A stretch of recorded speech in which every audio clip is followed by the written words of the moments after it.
What's up? Today's gonna be a little bit of a different video for all my ladies out there because I know when I first got pregnant, this was like the type of information that I definitely wanted. So I'm gonna share that with you. Of course, I am gonna have to say, and I hated hearing this when I was first pregnant, so I'm sorry. I'm sorry from the bottom of my heart. But it's true that every pregnancy is gonna be different and like it changes, like you're not going to have the same baby from every pregnancy. It's the same exact thing that you're not going to have the same pregnancy every single time. I know there's certain women out there that have had 8 different pregnancies and every single one was completely different than the other. So I'm just going to jump right into this. Obviously this isn't my normal type of content, but if you haven't already subscribed, please do so. I love to have you a part of the family. My goal with this channel is just to share all of the information that I would have loved to have before. So, but obviously from my perspective of living through it and then giving you my hindsight, because my hindsight is 2020. So yeah, let's just jump in. My first trimester, the first month, there was no symptoms. There was no changes. My dog is being super weird right here. I don't know what she's doing.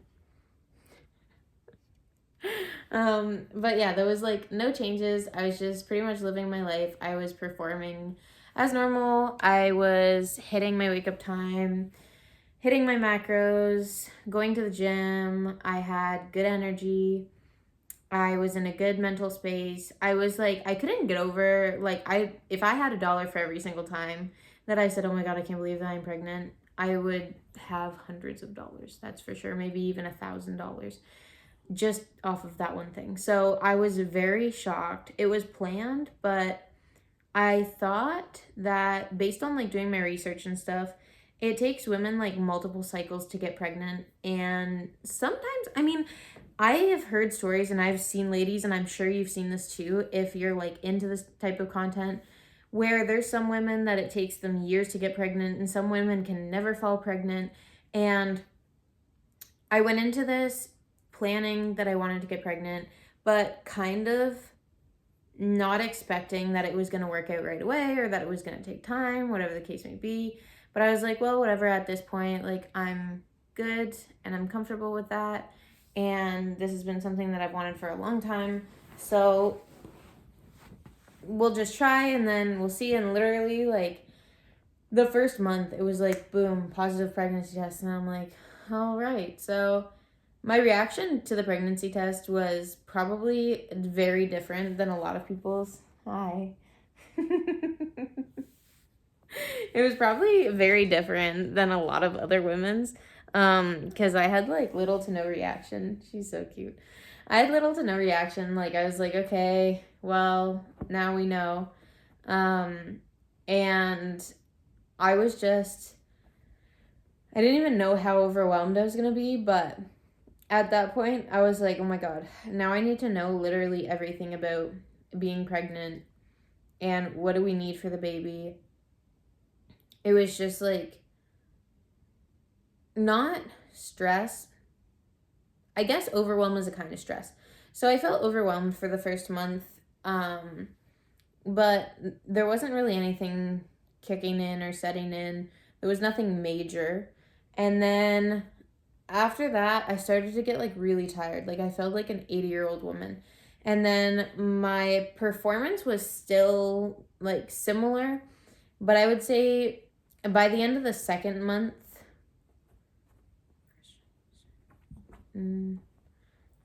by the end of the second month, it just I was no longer the same person. I was an 80-year-old woman. And for those of you that have been following me for a while, you know that I do door-to-door sales, and it was just so brutal.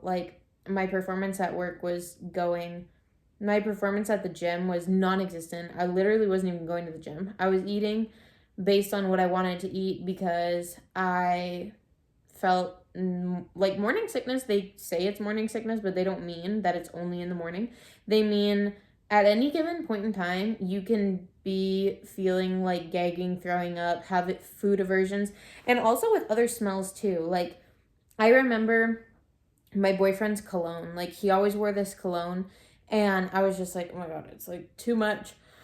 I don't even want you around me. Like, please get away. Certain smells, it was just, I don't even know what it was about it, but there was nothing particularly wrong. There was nothing particularly bad, but my body was just like, that is a fuck no energy right now. I need it away. Otherwise, I started to feel nauseous and whatever. So I wasn't eating based on my macros anymore. Literally everything in my life that I had built, like, slowly got just faded away. So I was like, oh my gosh, this is very challenging. At the start, it was, I had good mindset, good routines. And then my routines started to go. My mindset stayed, but it's connected. So then my mindset started to go. I was like, I don't feel connected to the baby. I feel like I have a parasite living inside of me. And y'all, I'm being so fucking raw right now. But I was like, this is honestly how I feel. And then I felt guilty for feeling that way. Because, you know, I felt like I shouldn't be feeling that way, but I wanted to share that so that way I could get like some kind of, I guess I was seeking validation. Otherwise, I wouldn't have shared it. I would have just kept it to myself. But I just wasn't connected to like God energy at that point. I was very much like selfish and focused on how I'm feeling and whatever, because I worked so hard to attain how I was feeling and having like, you know, my fulfillment and my alignment and my good mindset. And I was like very selfish at that moment because I'm like, it's literally my body. It's literally my habits. Like, my habits completely changed from one day to the other. It was like, you can do this and now you can't do that, can't do that, can't do this, can't do that. And these are all things that I have in my program and in my regimen that make me feel good and that maintain my mindset. So I talked about it before in other videos, but mental health has been something that I struggled with all the time, which is why I came up with my routine. And then when I fell pregnant, it was like so many things on my routine I couldn't do because I was pregnant. And then I didn't have the energy to do the other stuff. So it was just so hard mentally. And I know that it seems selfish, but really, what can you do when the thing that you have that is nourishing your mindset and you feeling good is taken away from you? You know what I mean? Because it's like, I was actively keeping that up and I was actively doing the things that I needed to do, and I wasn't seeking outward validation from other people. And then all of those things started, and it started to get like really friggin' dark mentally. Like very, very, very, very, very, very, very dark mentally into my second trimester. A lot of those symptoms started going away, but the whole mental struggle was still very much there. Like, my emotions were wild, like from 100 to 0, because I can't do the things that I needed to do for my health and take care of myself. So I had to make some decisions and reorganize my routine and how I was approaching my day, and then start to put those routines back in place, because I felt like I had like 10 things that had to be done, but I had the place for 2. So I was like, I need to reprioritize my whole life, because before I had energy for like 15 and I needed to get 10 things done every day. I had the energy for 15. I had the motivation for 15. I had the willpower for 15. I was like, let's friggin' go. So I was able to get my stuff done at the end of the day. I felt really, really good. And now I was like, you know what? My energy, my mindset, like everything is changing. And they say like, oh, the minute that you become a parent, your whole life is going to change.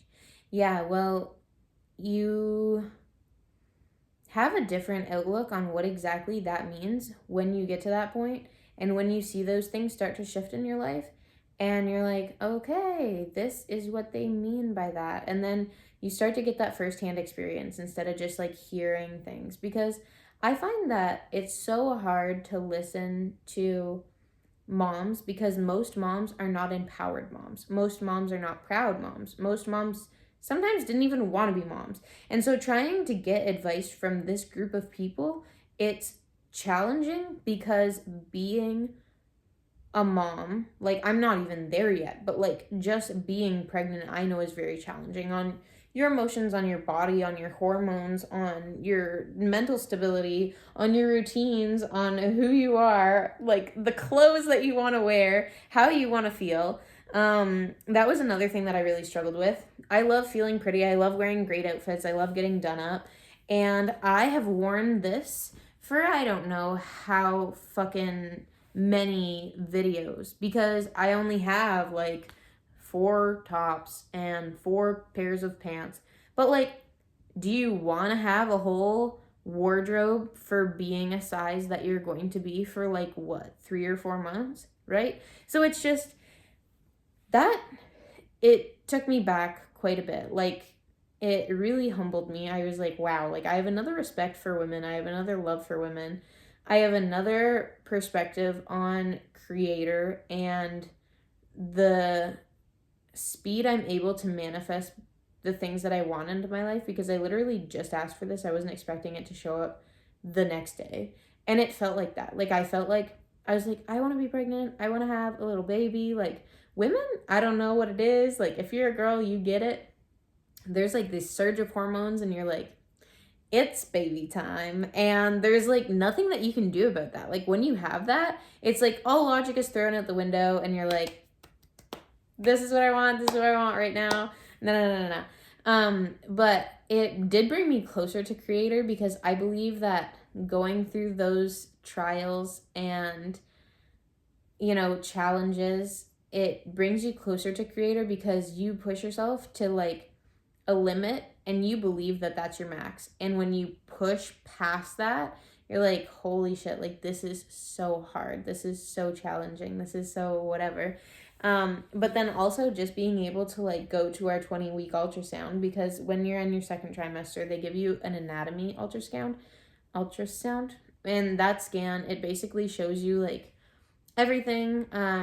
They don't tell you the sex of the baby then.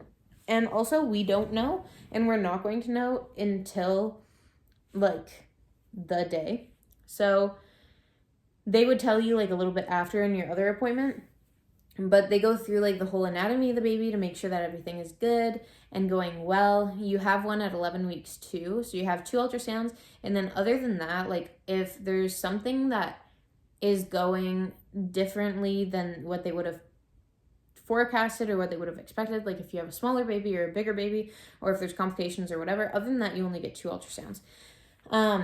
You get one at 11 weeks, and that's just super basic. You get to see like this little baby, and then at 20 weeks, you get to see like a full-blown small human, and it's like everything is functional. You can see them moving around. Our baby was like super chill. He was just hanging out.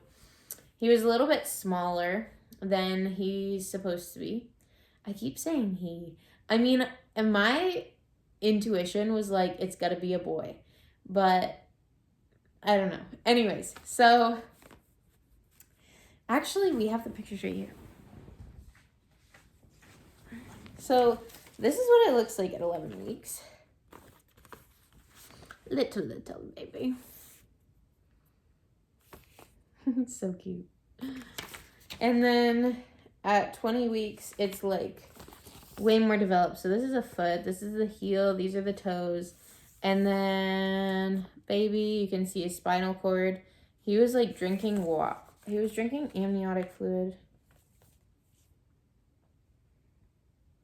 I wish they would have given like more variety, because this is basically the same picture and it just gets closer. And then this is a foot. But when we were actually looking at it, I really enjoyed that because I thought it was interesting and it was fun. And I guess a lot of people can't read the scans. Like they don't know what they're looking at, but I'm sorry, I just kicked you. Are you okay? It's okay. It's all right. So a lot of people, she needs bigger snuggles now. But a lot of people, I guess, can't read the scans. For me, it was just like intuitively, I knew what I was looking at. I've looked at a ton of humans in my life and I was like, yeah, this human has like all the same human stuff going on. So I was like, yeah, that's his arm. That's his, no, whatever. My boyfriend's like, I don't understand. But anyways, I thought that was like really sweet. Ultrasounds, side note for ultrasounds, the first time that I went, I drank all of the water that they told me to. and I had like back pain. I thought I was like, I was in immense pain. The only thing that I could think of was that I wanted to pee. And if you ever do that and you get yourself into that situation, just fucking go pee. Like, just go fucking pee, okay? This is the best advice I could give to you. I had back pain. I couldn't even sit down. Like, it was, I needed to pee. And it was so bad. And you don't have to go there. And, like, I'm not saying pee everything out, but they have, like, cups in the bathroom at our hospital where it says, like, if you really need to pee, you can pee in this cup and you can fill it up and whatever. And if you have to pee so bad that you have back pain and it's the only thing that you can think about and you're suffering, just go fucking pee in the cup. And I wish I would have done this at the start. Oh, Tia, you're being a little disturbing. But, what else could I share with someone that's going through this? If you don't have a connection to your baby right off the bat, I feel like my connection really started a lot when the baby started moving around. And then they kind of have like their sleep and wake cycles that you get to know. You just kicked me.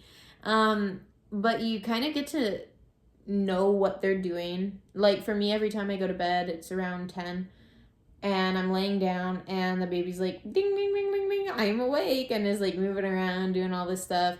But throughout the day, there's just particular times of the day that they'll be moving around, and I find that helped me build a connection. But I had a lot of guilt, and I find that speaking to a man right there, just stop, don't go in that direction. Speak to a woman that's already had it, had that experience, had a baby, and get someone that feels emotionally safe. Like, don't go to someone that's like overly critical or whatever, because they're never going to make you feel better.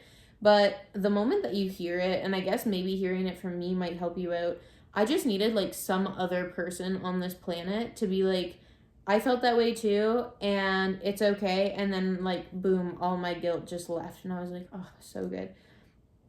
Another thing is, lately, the girls have been telling me, oh my gosh, like you never show your belly, na na na. And I look at them and I'm like, no, because I'm not accepting being this fat.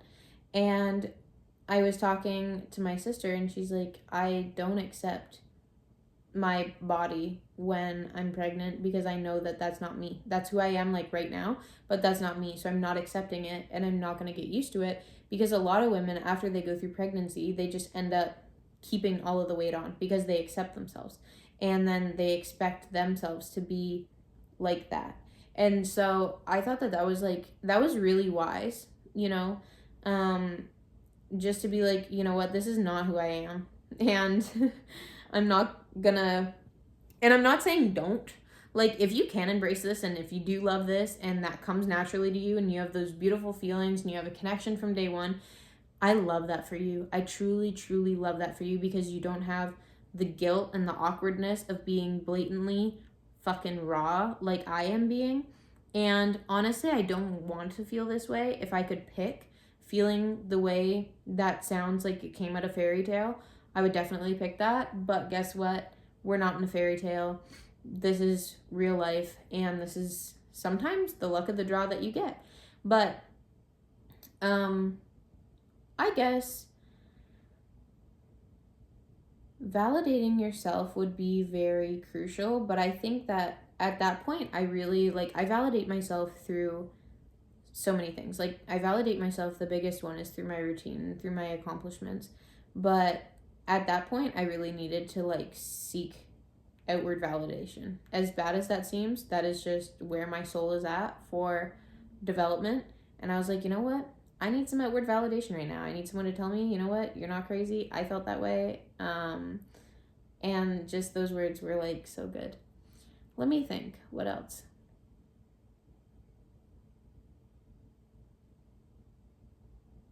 This might be TMI, but, I'm just going for it.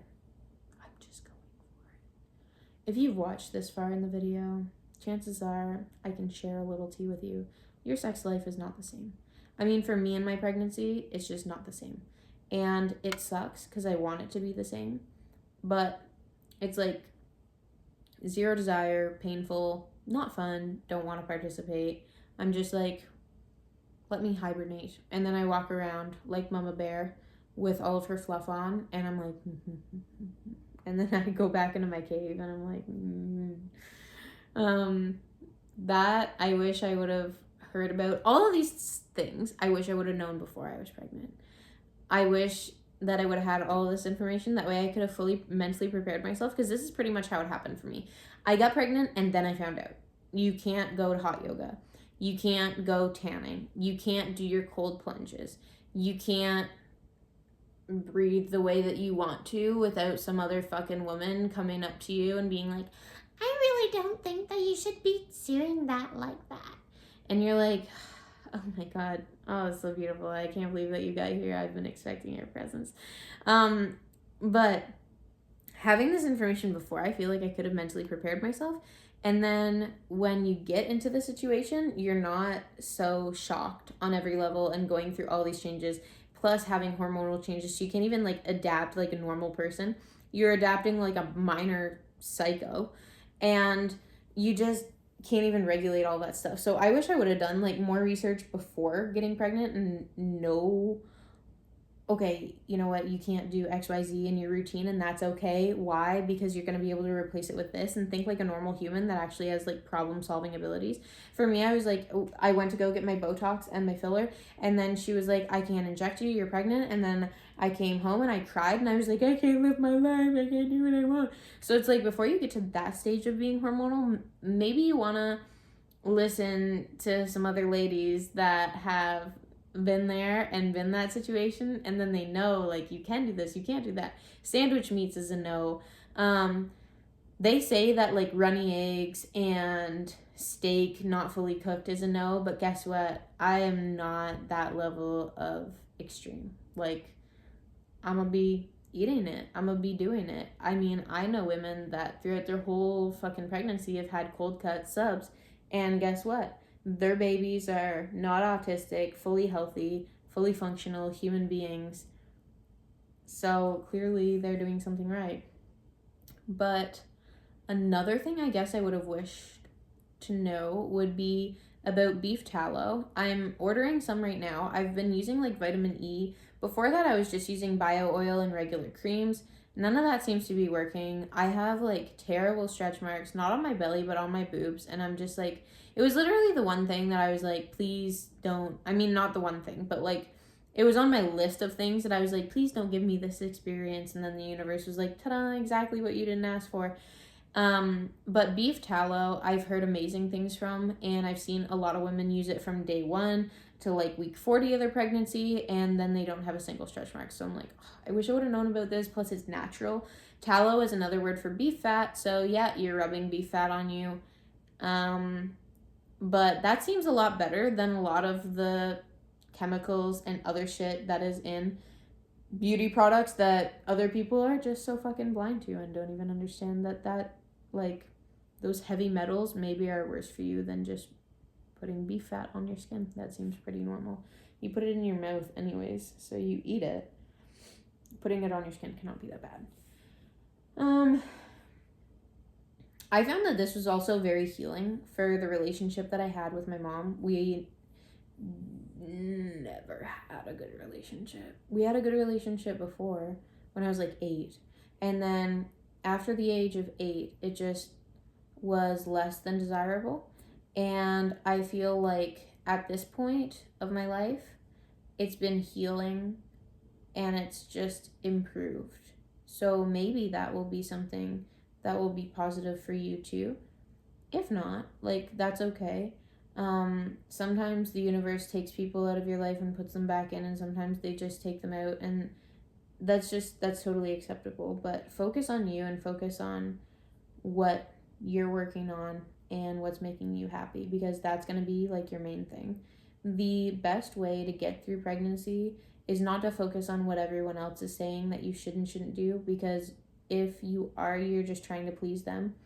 And the best thing that I did for myself was stop listening to everyone else, and I just did what my intuition said. I called the shots, I made the rules, I decided the stuff, and then the women are going to be looked at as like, oh, this is my favorite one to hear. I hear it all the time. Yeah, well, it's just your way or the highway. Or second best one, oh, it's just what you want, what you want, what you want. It is. It's my life. It's what I want, what I want, what I want, what I want, and what I'm going to get, and what I'm going to manifest, what I'm going to create, what I'm going to put the work in to get. So that was the best decision. It made me happy. It made me feel fulfilled. And at the end of the day, you are the person growing this baby. It is your body, and you need to make the decisions accordingly. Now, I have heard of other women that smoked and drank throughout their whole pregnancy as well. I'm not advocating or promoting that. I'm advocating and promoting when a woman has healthy habits and a healthy lifestyle and she wants to continue being healthy and having a good lifestyle and having those positive routines and habits in her day to day, and then people start to push against her for that. That's where I'm advocating for you and saying just push through it. I wish I wouldn't have listened to them at the start saying, oh, you shouldn't be whatever. That would have helped me a lot. Like if I would have just kept my routines in check, it would have done a lot less damage to me mentally. I would have had a lot less days that I cried. But in all truth, that was very fucking hard. That was very fucking hard mentally. I think that was like my biggest thing. I am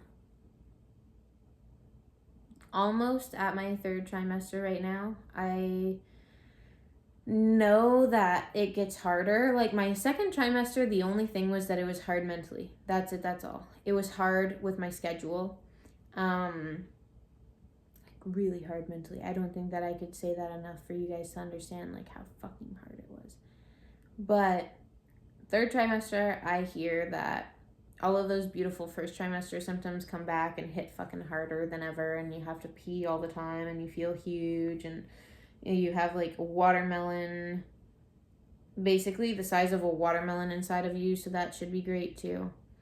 But that's pretty much all that I have to share for like up until the 2nd trimester. And I'm sorry that wasn't like everything that you wanted to hear, but this is the truth. And I feel like me going into pregnancy, if I could press the rewind button and go back, I would want to hear the truth. I would want to hear the raw stuff. And I mean, I also am acknowledging that this is something that you're in full control of, right? I think if I would have had this information and been able to set up my environment a little bit differently and been more strategic with my approach, I feel like I could have avoided a lot of things. But where I started out with like basically no knowledge, just going into it based on my hormone surges and like my body telling me, you know what, it's ready to have a baby. If I would have gone in with more logic, I feel like I would have been able to avoid that. But also, I want you to just embrace the fact that when you're following your intuition and you're following those urges and you're following the universe, when you get the call and you just do what it tells you to without thinking, without doing all this research, without worrying, without XYZ, I feel like you get honestly the experience that the universe wanted you to have at that point in time. Otherwise, they would have called you to do the research. They would have called you to get that information. And maybe you are one of those people. But nonetheless, I really appreciate the way that I've gone through this experience because it showed me a whole other level and other side of myself. And I feel like I really grew spiritually. And as much as it was challenging, like up until this point, I know that I'm going to have other challenges, but I'm feeling at like I'm scared of going into labor. I'm so scared. Like, I'm gonna just say it, okay? But I feel like on the other side of that, like if you're saying, oh, well, I don't know if I want to get pregnant because I know it's going to be challenging, and now she's saying it's challenging and she's saying it's hard and she's saying, oh, all of these things, and I didn't get the right feelings and I don't want to not have the right feelings because then I'm going to feel this guilt and da-da-da-da. Like always on the other side of a challenge, there is going to be fruit that thing bears. So you're going to get the beautiful life lessons and perspectives and everything from you going through whatever it is that scares you. And to be honest, for me, labor and delivery, this is the thing that scares me a lot right now. And it's completely normal. Every woman that I've talked to, they're like, yeah, it's in every pregnancy, like, my sister had 4 and she's like, I'm still like, my legs are shaking. She's like, why am I doing this again? And so that's also a normal feeling, but just understand and try to think of as much as you can that on the other end of that very hard thing, there's going to be a reward. On the other side of that pain, there's going to be like experience gained and a different perspective gained. And all of that stuff is so, so, so important. And you can't take away the value of that. And you should never let fear stop you from that. So just hop on the roller coaster, and wherever the roller coaster brings you, if it brings you up, if it brings you down, then that's totally fine. But don't stop yourself from making those decisions and just taking action when you feel the urge to take action. And I feel like that's something I'm really grateful for, is when I felt the urge to take action, I took action without thinking a ton, and I got myself into a situation. But at the end of the day, that's how I live my life for the most part. And it gets me into the most beautiful experiences of my life, because when I arrive at the end of my life, I'm going to feel like I lived and I didn't just not do things because of XYZ, or I didn't take no risks because of this thing that was holding me back. Like, it was just, I felt like I wanted this, I went after it, and I might have fallen flat on my face a few times before I ended up being successful. But guess what? That was a beautiful experience and something that I'm going to carry with me and cherish, and it builds so much self-confidence and just such a good relationship with yourself. So that's pretty much it. I don't know if I covered everything. If you guys have any other questions, let me know in the comments below, and I will get back to you either through like just a comment or a Q&A video, and I'll just try to give you all of the information that I can, because if I would have had this, it would have been a lifesaver, and it would have helped me have a much better experience. Not saying that my experience was bad or negative or anything, but it would have just made it smoother. So that's it for me. I'll see you in a few days.